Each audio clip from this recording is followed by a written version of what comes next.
미탁이 중형급 세력을 유지한 채 접근 중입니다. 태풍은 모레 개천절 한반도를 관통할 것으로 예측됩니다. 올가을 들어서만 세 번째 태풍이 들이닥치면서 수확기를 앞둔 농가가 또다시 비상입니다. 피해를 줄이기 위해선 철저한 사전 대비가 필요합니다. 악취를 참다 못한 익산 동산동 주민들이 음식물 쓰레기 처리장을 점거했습니다. 10년 넘게 고통받았다며 음식물 쓰레기 처리장 이전을 요구하고 있습니다. 낙후 지역의 접근성 개선을 위해 정부는 도로를 닦았고 여기엔 막대한 예산이 쓰였습니다. 하지만 지역의 경쟁력 확보 없는 SOC 확충은 되려 독이 되고 있습니다. 여러분 안녕하십니까? 제18호 태풍 미탁이 한반도를 향해 북상하고 있습니다. 링링, 타파에 이어서 올해만 벌써 7번째 태풍입니다. 이번 태풍은 바람보다는 많은 비를 몰고 올 것으로 보입니다. 전북에 모레까지 100에서 300, 지리산 부근엔 최대 400mm가 넘는 많은 비가 내리겠습니다. 주혜인 기자가 보도합니다. 굵어지는 빗줄기에 농민의 손길이 바빠집니다. 배수로에 난 잡초를 뽑아 물기를 내고 바람에 날아가진 않을까 하우스에 묶어둔 끈도 다시 한번 살핍니다. 올해만 벌써 7번째. 연이은 태풍 소식에 농민은 또다시 걱정이 커집니다. 태풍이 해가지고 비바람이 강하면은 비닐이 날아가 버리면 이제 하우스가 무너질까 봐 그것이 제일로 걱정이지. 이곳 고창에는 낮부터 많은 비가 내리기 시작해 보시다시피 도랑에는 물이 차오르고 있습니다. 오후 1시에는 호우주의보까지 내려졌습니다. 이 밖에도 남원, 순창 등 남부 지역은 호우주의보 속에 최대 50mm의 제법 많은 비가 내렸습니다. 적당히 내릴 거라고 생각했는데 갑자기 이렇게 많이 내리니까 좀 당황스러워요. 남원에는 시간당 41mm의 물폭탄이 쏟아지기도 했습니다. 전북은 태풍이 목포 해상에 올라오는 내일 밤부터 모레 새벽이 최대 고비가 되겠습니다. 모레까지 예상 강우량은 100에서 300mm, 많은 곳은 400mm 이상 내리겠습니다. 이번 태풍은 바람도 강하겠지만 많은 비를 뿌릴 것으로 예상이 되고 있는데요. 특히 지리산 부근으로는 최대 400mm 이상의 많은 비가 내리겠습니다. 비와 함께 모레까지 서해안과 섬 지역에는 최대 순간풍속 시속 120에서 160km의 강한 바람도 불겠습니다. 전주기상지청은 태풍 경로에 변동이 많은 만큼 피해를 입지 않도록 기상정보에 유의할 것을 당부했습니다. JTB 뉴스 주혜인입니다. 이번 태풍으로 또 강풍과 폭우가 예상되면서 수확기를 앞둔 농작물에 큰 피해가 우려되고 있습니다. 특히 벼가 쓰러지는 도복 피해와 과수 낙과 피해 등을 최소화하기 위해선 사전 대비를 철저히 해야겠습니다. 송창용 기자가 보도합니다. 알곡이 꽉 찬 벼가 쓰러져 있습니다. 열흘 전 제17호 태풍 타파 때의 상처입니다. 피해 범위가 워낙 넓다 보니 논주인은 지금까지 손을 못 대고 있습니다. 그때 한 번 왔을 때는 그렇게 안 넘어졌는데 거듭 두 번째 왔잖아요. 또 그때 싫어지려고 할 때 두 번째가 오니까 앉아진 게 싫어져 버린 거예요 지금. 근데 이번에 오면 이제 더 싫어지죠. 전북에서는 제13호 태풍 링링 때 논 3,600여 헥타르에서 벼가 쓰러졌고 17호 태풍 타파 때는 2,100여 헥타르에서 피해를 입었습니다. 벼가 쓰러지고 물에 잠기면 수확량이 최대 40% 이상 감소합니다. 때문에 태풍의 영향을 받기 전에 수확이 가능한 벼는 서둘러 벼베기를 하고 수확을 못하는 상황이면 논바닥에 물이 없도록 관리해야 합니다. 벼가 쓰러지면은 넘어진 상태로 벼가 싹이 트기 때문에 가능하면은 최대한 빨리 배수를 해주고 이렇게 반대쪽으로 제껴주는 것이 매우 중요하다고 하겠습니다. 수확을 앞둔 과수 농가에서는 과일을 가지에 단단하게 묶고 하우스를 끈으로 묶어 강풍에 대비해야 합니다. 바람이 들어오지 않도록 출입문과 창문 등을 모두 닫아야 합니다. 바람이 들어오는 곳을 최대한 막아서 태풍의 피해를 최소화하고 그리고 환풍기를 돌려주게 되면 비닐이 밀착되어서 찢어지는 것을 최소화할 수 있습니다. 하지만 강풍에 골조가 견디지 못할 것으로 보이면 아예 비닐을 찢는 게 낫습니다. 축사의 경우 침수가 우려될 땐 가축을 대피시키고 태풍이 지나가면 축사를 소독하고 충분히 환기시켜야 질병을 예방할 수 있습니다. JTB 뉴스 송창용입니다. 오랫동안 악취 피해를 호소해온 익산 동산동 주민들이 음식물 쓰레기 반입을 저지하는 실력 행사에 나섰습니다. 당장 음식물 쓰레기 수거에 차질을 빚으면서 주민들이 큰 불편을 겪고 있습니다. 김진형 기자입니다. 소각장으로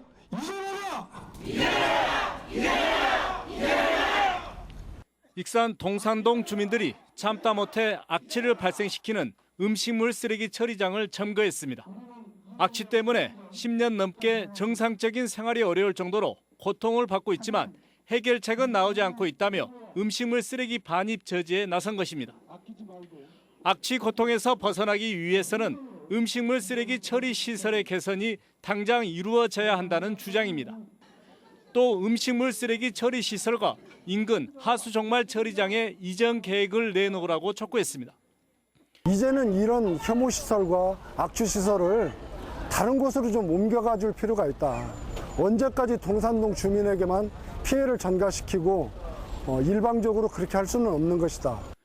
주민들의 실력 행사에 음식물 쓰레기 운반 차량 10세대 모두가 멈춰섰습니다.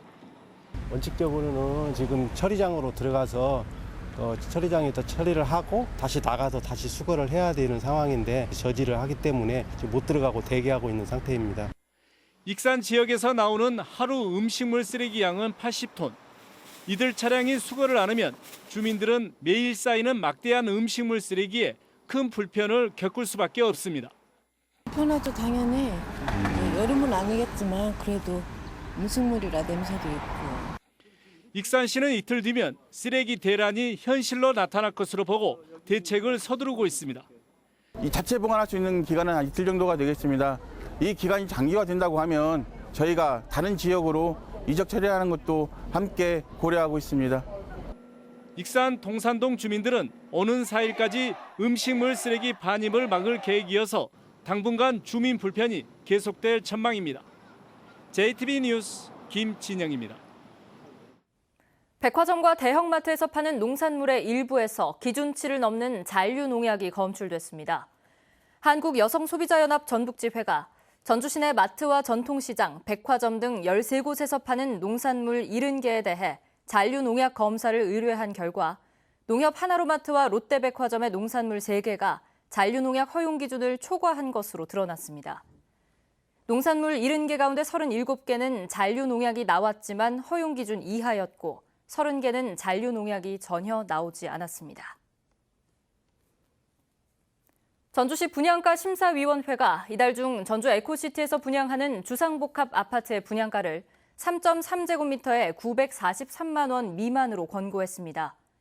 이는 업체 측에서 신청한 분양가 1,248만 원보다 305만 원 낮은 것입니다.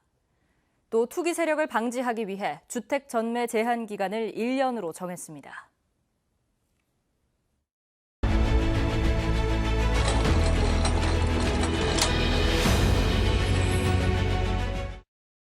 낙후 지역을 개발하기 위해서 정부는 개발 촉진주구 사업이라는 이름으로 막대한 예산을 지역의 접근성을 개선하는 데 쏟아부었습니다. 하지만 도로를 아무리 개설해도 지역으로 들어오는 사람보다는 빠져나가는 사람이 더 많았습니다. 지역으로 끌어들이는 힘이 없으면 SOC 확충은 오히려 독이 될 수 있는 것입니다. 지난 2017년에 개통된 도로입니다. 3km에 174억 원이 들어갔습니다. 민간 자본을 유치하려면 도로가 필요하다는 것이었습니다. 워터파크, 펜션 등을 유치한다는 구상이었지만 민자는 한 푼도 들어오지 않았습니다. 그렇게 발표를 했으니까 시에서 발표를 해갖고 조감도가 나왔으니까 그래서 나도 여기다 저 집도 짓고 그랬는데 그거 다 무산되고 아무것도 아니잖아요. 정부는 지난 96년부터 전국 66개 지역의 개발 촉진지구 사업에 2조 7,384억 원을 투입했습니다. 이 가운데 소멸 고위험지역 상위 10곳과 도내 지자체 개발 촉진지구 사업의 민자 유치 실태를 조사했습니다.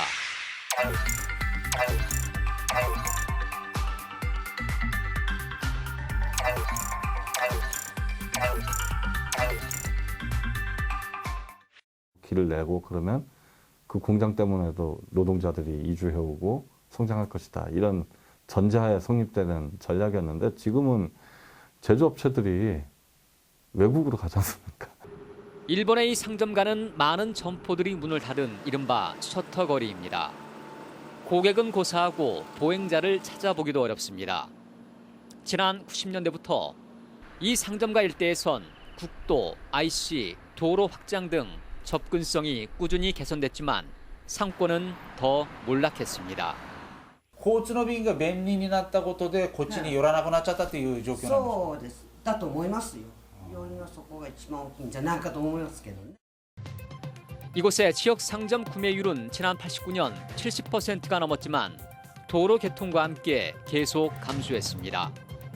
도로가 개통돼 소비자들이 이 상점가로 오기보다는 오히려 도로를 타고 지나쳐버린 것입니다. 지역개발 사업의 대부분은 지역에 있는 자원과 사람을 지역 외로 빠져나가게 하는 이런 부정적 영향을 많이 주는 것이 사실이고, 그곳만의 경쟁력이 없고 내세울 것이 없는 지역에게는 SOC 확충은 득보다는 훨씬 큰 실을 가져왔습니다. JTB 뉴스 정윤성입니다. 자유한국당 전북도당이 2년 넘게 비어있던 도당 위원장을 임명하고 본격적인 총선 체제에 돌입했습니다. 지난해 지방선거 이후 도당이 사실상 개점 휴업 상태였던 만큼 해결해야 할 과제가 적지 않습니다. 이승환 기자의 보도입니다. 2년 5개월 만에 복귀한 자유한국당 김항술 도당위원장은 문재인 정부를 겨냥해 바짝 날을 세웠습니다. 김 위원장은 당원들에게 한 발 더 다가가 전북 지역의 목소리를 중앙당에 전달하겠다며 총선 승리를 다짐했습니다. 이 풍성한 가을에 그리고 따뜻한 아래목의 겨울을 지나면서 생각하십시오. 대한민국의 미래는 자유한국당에 있다고 결정해 주십시오, 여러분. 고창에 연고가 있는 정미경 중앙당 최고위원도 지도부 차원의 지원을 약속했습니다. 그 열정과 그 움직임에 대해서 제가 대신해서 갚아드릴 것입니다. 온 힘을 다해서 우리 김항술 도당위원장님이 하시는 그 일에 힘을 다해서 돕겠습니다. 하지만 자유한국당과 김항술 위원장 앞에는 풀어야 할 과제가 수북합니다. 도내 보수층의 표심을 꾸준히 공략한 끝에 2014년 민선 6기 지방선거 때 도지사 선거의 득표율을 20.45%, 도의원 비례선거 득표율을 17.46%까지 이끌어냈지만 탄핵의 여파로 지난해 지방선거에서는 2, 3%대로 폭락했기 때문입니다. 도당 조직도 처음부터 새로 정비하다시피 해야 합니다. 부위원장과 각종 위원장 등 30여 명의 도당 운영진이 대부분 공석이고 도내 10개 선거구 가운데 확실하게 출마 의사가 있는 입지자도 2~3명뿐입니다. 지방선거 이후 도당이 사실상 방치되어 온 만큼 선거를 겨냥한 당원 늘리기와 정책 개발도 한시가 급합니다. 탄핵 사태로 어렵게 쌓아올린 보수층 지지율이 흔적도 없이 사라진 상황. 6개월 남짓 앞으로 다가온 총선 준비에 나선 자유한국당 앞에 만만치 않은 과제가 놓여 있습니다. JTB 뉴스 이승환입니다. 국공립유치원과 초중고등학교 10곳 가운데 9곳은 스프링클러가 없는 것으로 나타났습니다. 더불어민주당 김혜영 국회의원이 교육부의 자료를 분석한 결과 지난 7월 현재 전북 국공립유치원과 초중고 1,137곳 가운데 11%, 127곳에만 스프링클러가 설치돼 있습니다. 이는 스프링클러 설치 기준이 강화된 2004년 이전에 지어진 학교가 많기 때문입니다. 도내 가약의 무덤 가운데 가장 규모가 큰 장수 동촌리 고분군이 국가지정문화재 사적 제552호로 지정됐습니다. 문화재청은 장수 동촌리 고분군이 그동안 백제권으로 인식됐던 장수 지역에 가야 세력이 존재했다는 것을 알려주는 유적으로 역사적 학술적 가치가 매우 높다고 평가했습니다. 장수 동촌리 고분군은 장수 마봉산 줄기에 분포한 83개의 무덤으로 5세기 초에서 6세기 초 사이에 조성됐으며 말편자와 제갈, 은제 귀걸이 등이 발굴돼 가약의 수장층의 것으로 추정됩니다. 치매에 걸린 아내를 살해한 80대 남편에게 항소심에서도 징역형이 선고됐습니다. 광주고법 전주재판부 제1형사부는 살인 혐의로 기소된 81살 A씨에 대한 항소심에서 징역 3년을 선고한 원심을 유지했습니다. 7년 동안 치매에 걸린 아내를 돌보던 A씨는 지난 4월 자신의 집에서 요양병원에 입원하라는 제안을 아내가 거절하자 흉기를 휘둘러 숨지게 한 혐의로 기소됐습니다. 제18호 태풍 미탁이 북상하면서 순창과 남원, 임실, 장수, 고창 등 5개 시군에는 호우주의보가 내려져 있습니다. 오늘 하루 남원 58.7, 순창 50, 고창에는 28.6mm의 비가 내렸습니다. 전북은 태풍이 서귀포 해상에 상륙하는 내일 밤 태풍특보가 내려지면서 직접 영향권에 들겠습니다. 개천절인 모레까지 100에서 300mm의 많은 비가 오겠고 서해안에는 최대 순간 풍속 초속 35에서 45m의 강풍이 불겠습니다. 태풍은 남부지방을 관통한 뒤 모레 낮 동해로 빠져나갈 것으로 보입니다.